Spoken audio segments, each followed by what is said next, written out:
This is a download from BBC Learning English. For terms of use, go to bbclearningenglish.com. Hello, this is 6 Minute English and I'm Yvonne Archer. And I'm William Kramer. Hello. Thanks for joining me, William. Now, today we're going to do a bit of glossing, play in a few inserts and run a few ideas past you. Anything to say, William? Well, why are you using so much jargon, Yvonne? That's because that's the topic of today's programme.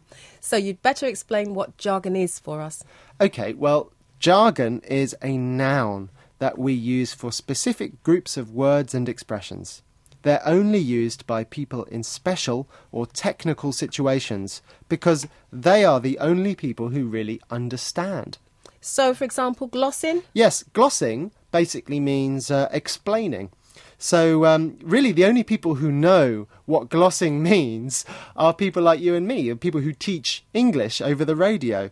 So, glossing is an example of jargon. Excellent. Now, before we hear more about jargon, I've got a question for you, William. Are you ready? No, I'm not ready, but I'm feeling brave. That's what I like to hear. Which British Prime Minister became known as Jack the Jargon Killer because he wanted officials to stop using jargon? Was it A, Tony Blair, B, Winston Churchill, or C, Robert Peel?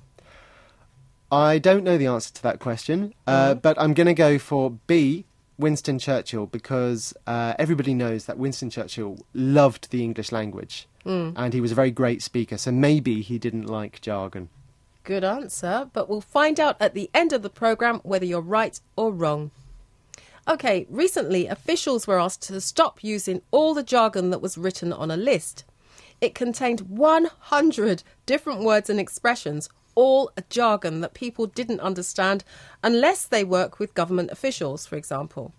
Now, that sounds like a really interesting list. I wonder whether I would understand any of the jargon on it. You might. You'll have a chance to find out. However, I need you to explain some of the language we'll come across in that report today, William. First, what does flagged up mean? If you flag something up, you really want to draw attention to it. You want people to notice it. So you flag it up. It's a phrasal verb. And in England, what are councils? Councils are a form of local government. So councillors are local politicians who people vote for. And elected councillors make decisions about things like new local buildings and roads. Lovely. Now, Paul Ross and Joanne Good from BBC London's Breakfast Show looked at 3 pieces of jargon which they found on that list I mentioned.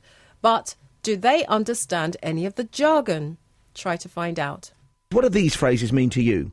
Stakeholder engagement. No, me neither. Nothing. A multi-agency approach, sort of, and a civic amenity site. The chances are not much, which is why they've all been flagged up as some of the worst examples of jargon used by councils and public bodies. William, did they understand any of the jargon? No. Paul said sort of, which means he had an idea what it meant, but he wasn't sure. And what about you, William? Do you know what a civic amenity site is, for example? Not really, but I'm guessing it's a really useful place that's used by citizens. And when you put it like that, it sounds absolutely lovely. But a civic amenity site is jargon, so it's confusing because it could be a wonderful community centre or a smelly rubbish tip. bbclearningenglish.com. But are there times when jargon is useful? What do you think, William? Yes, I think if you don't want other people to understand what you're saying, but then that's not very nice because it could mean that they don't get really important information. For example, people can't complain about the building of a new civic amenity site if they don't know whether it's a good or a bad thing. True. And that's why I don't like jargon. But does Joanne agree with me? In the end, we embrace it, don't we? I mean, jargon is the vernacular, isn't it? And I love being in the know. I mean, I've been loving this morning's calls because people introduce you into their shorthand for their workplace, and that's all it is. So Joe believes that after a while, most of us embrace jargon. We get used to it, we begin to like it, and we even start using it. But does she actually like it? Yes, she does. She says that she loves jargon because it puts her in the know. She feels part of a special group of people who understand and use it. That's right, and she even calls jargon the vernacular. But what does she mean by that, William? Vernacular, she means it's almost slang, very informal language that's only used by people who do a particular type of work. OK, so now, without using informal language, William, I need the answer to today's question. Which British Prime Minister became known as Jack the Jargon Killer because he tried to stop officials using jargon?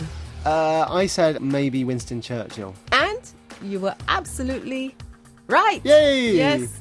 He didn't like things like, the receipt of your communication is hereby acknowledged with thanks, which means...